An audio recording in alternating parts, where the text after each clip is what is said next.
सर्वेभ्यो नमो नमः।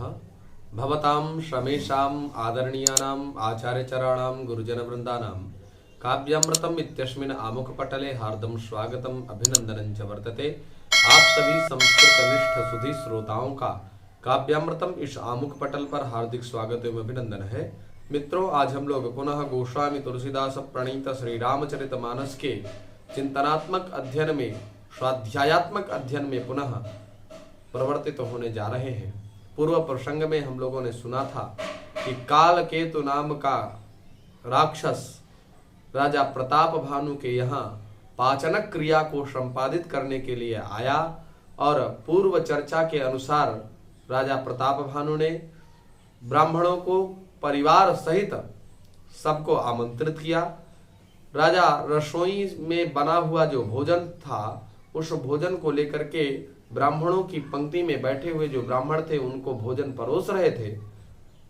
अकस्मात आकाशवाणी हुई कि इसमें तो मांस मिला हुआ है। सारे ब्राह्मणों के होश उड़ गए। अरे, इसमें हमारा धर्म भ्रष्ट करने के लिए मैं बुलाया था। कुपित हुए और उन्होंने ब्राह्मण को श्राप दे डाला।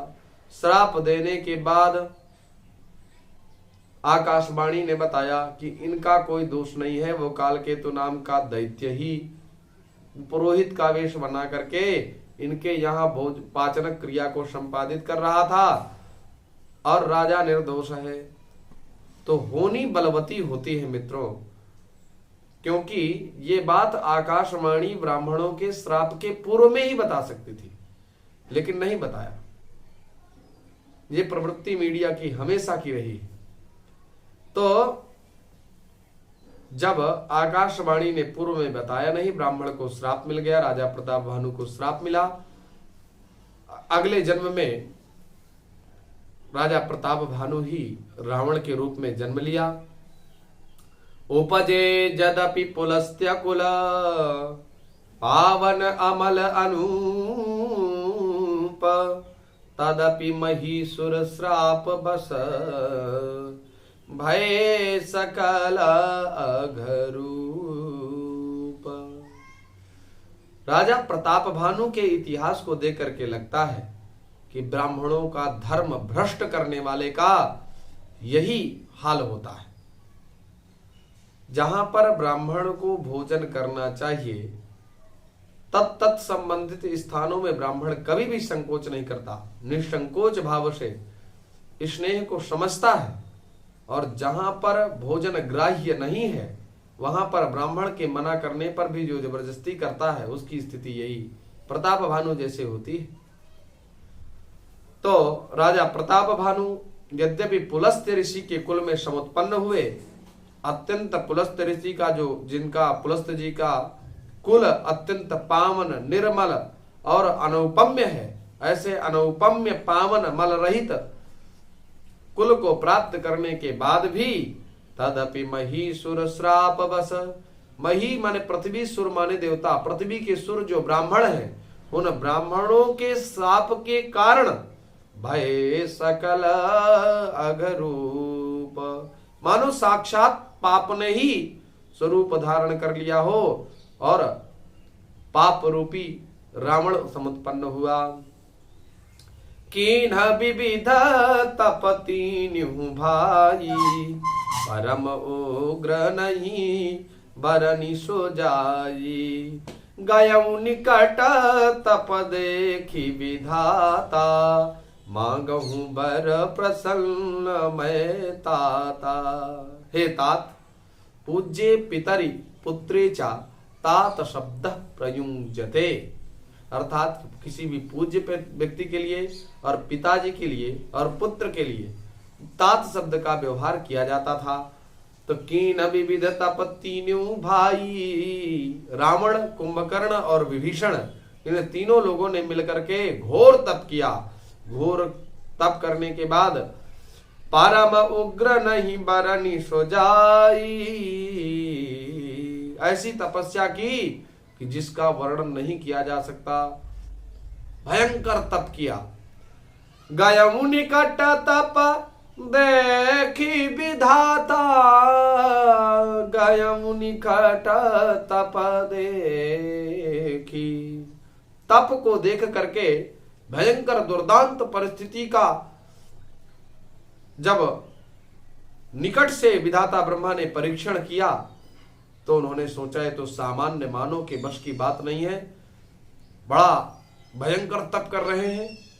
तब विधाता ब्रह्मा जी गए और बोले, मांगहु बर प्रसन्न मैं ताता, मांगहु बर प्रसन्न मैं ताता,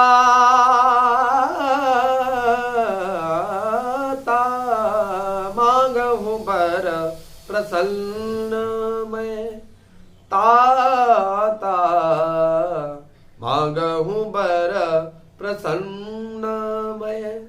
हे ब्रह्मा जी ने कहा, हे विप्रों, आप लोग वर मांग लो, मैं प्रसन्न हूं, जो मांगोगे सो दे दूंगा। करी बिनती पद गही 10 सीसा, बोलेऊं वचन सुनहु जगदीसा। हम काहू के मरही न मारे, बानर मनुज जाति दुई बारे, बानर मनुज जात दुई बारे। कोई भी राक्षस अगर तपस्या करता था तो सर्वप्रथम तपस्या में अमरत्व होने का ही वरदान मांगता था। रावण ने भी मांगा। विधाता ब्रह्मा ने कहा, इस सृष्टि में जो जन्म लेता है उसको मरना ही पड़ता है। तो रावण ने विकल्प ढूंढा, हम काहू के मरे न मारे, हम किसी के मारने पर मरे नहीं, केवल 2 लोगों के हाथ से मरे। बानर मनुज जाति दुई बारे, अर्थात बानर और मनुज अर्थात मनुष्य, इन दोनों को छोड़ करके हम किसी के हाथों ना मरे। तो बानर हमारा आहार है, मनुष्य हमसे कोसों दूर भागेगा, इसलिए ये तो कभी भी हमें जीते ही नहीं सकते हैं। तो ऐसी मन में विचारणा करते हुए उस रावण ने यह वरदान मांगा। एवमस्तु तुम्हा बड़ तप कीन्हा, मैं ब्रह्मा मिली तई बर दीन्हा। पुनि प्रभु कुंभ करण पहि गयऊ, तही पुनि कुंभ करण पहि गयऊ, तही बिलो की मन विषमय भयऊ। कुंभकर्ण अर्थात कुंभ माने होता घड़ा और कर्ण माने होता कान, जिसके कान घड़े के समान हैं, अत्यंत विशालकाय, बड़े बड़े कान वाले। लोग कहते हैं बड़े कान वाले भाग्यशाली होते हैं, तो कुंभकर्ण क्या कम भाग्यशाली था? तो एवमस्तु तुम बड़ तप कीन्हा, मैं ब्रह्मा मिली तही बर दीना। आप लोगों ने बड़ा भयंकर तप किया है, इसलिए एवमस्तु ऐसा ही हो, ऐसा विधाता ब्रह्मा ने कह दिया। पुनि प्रभु कुंभ कर्ण पहि गयऊ, कुंभकर्ण के पास विधाता ब्रह्मा जी पहुंचे और तही बिलो की मन विषमय भयऊ, उसे देख करके विधाता ब्रह्मा जी को बड़ा आश्चर्य हुआ। जो यही खलनित करब आहारू, जो यही खलनित करई आहारू, होई सब उजारी संसारू, होई सब उजारी संसारू। कुंभकर्ण तो फिर भी ठीक था। कुंभकर्ण का विशालकाय शरीर देख करके विधाता ब्रह्मा को बड़ा आश्चर्य हुआ कि ये कुंभकर्ण अगर नित्य प्रति इसी प्रकार से आहार करता रहा तो सृष्टि का सारा भोज्य पदार्थ नष्ट हो जाएगा, ये सब खा जाएगा।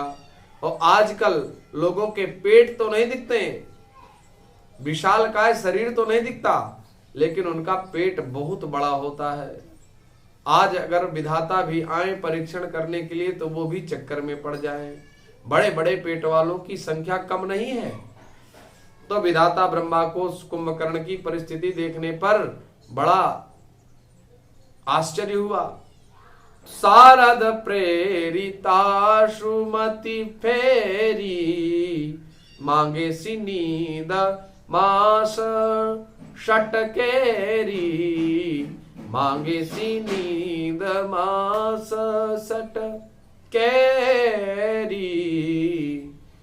शारदा भगवती सरस्वती जी की प्रेरणा से अभिप्रेरित होकर के कुंभकर्ण ने इंद्रासन मांगा। कहा इंद्रासन दे दीजिए।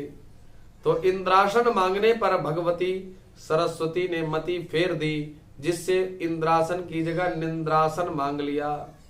जब निंद्रासन मांग लिया तो गए विभीषण पास पुनि, कहूं पुत्र वर मांगू,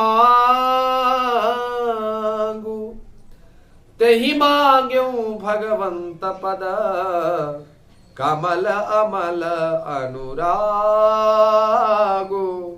कमल अमल अनुरागु। जब एक यहां पर जब विधाता ब्रह्मा जी ने कुंभकर्ण और रावण को वरदान दिया, तमागहु बर प्रसन्न मैं ताता। आतंकवादियों को सब ताता ही कहते हैं जी पिताजी। विधाता ब्रह्मा जी भी तात शब्द का प्रयोग कर रहे हैं। और इधर विभीषण को जब वरदान देने आ रहे हैं तो कह रहे हैं, गए विभीषण पास पुनि, कहूं पुत्र बरु मांगू, मांगू। अर्थात हे पुत्र तुम भी कुछ मांग लो। तो ते ही मांग्यू भगवंत पद।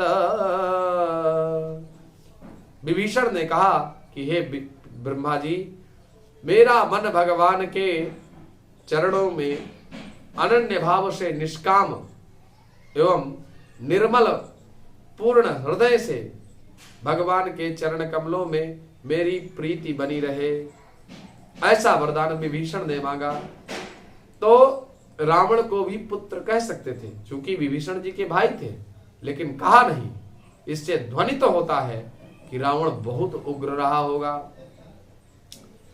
तिनहि देई बर ब्रह्म सिधाए, हर्षित ते अपने ग्रह आए, मैं तनुजा मंदोदरी नामा, परम सुंदरी नारी ललामा। तिनहि देई बर ब्रह्म सिधाए। उन सभी को वरदान दे करके विधाता ब्रह्मा जी तो अंतर ध्यान हो गए और ये तीनों भाई प्रसन्न हो करके घर लौट आए। मय तनुजा मंदोदरी नामा। मय दानों की पुत्री जो मंदोदरी थी, मंदम उदरम, जो मंदोदरी थी, मंदोदरी जिसका नाम था वह रावण की पत्नी थी। परम सुंदरी नारी ललामा, और बहुत ही सुंदर थी और स्त्रियों में शिरोमणि थी। स्वयं दीनी रावण ही आनी, होई जातु धान पति जानी। हर्षित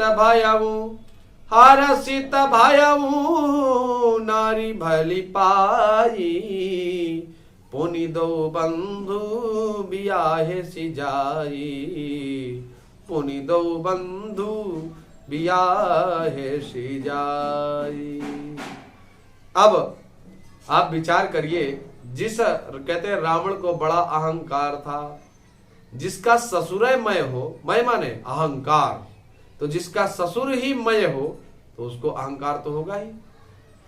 तो मय दानों की पुत्री से उसका विवाह हुआ। सोई मय दीन ही राम नहीं आनी।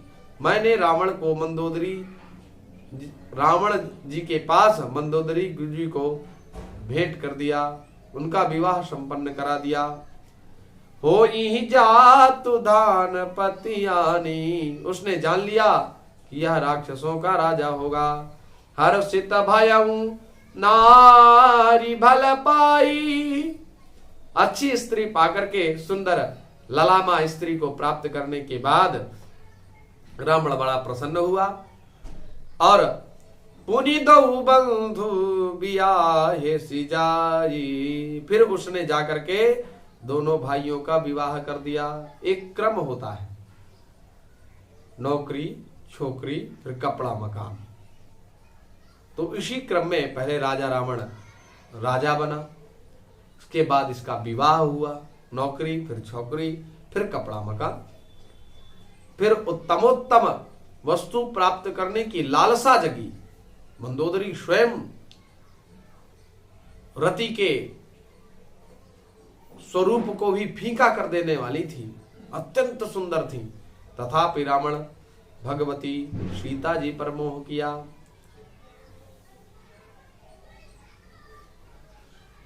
गिरि त्रिकूट एक सिंधु मझारी, विधि निर्मित दुर्गम अति भारी। स्वयंमय दानव बहुरी समारा, कनक रचित मणि भवन अपारा।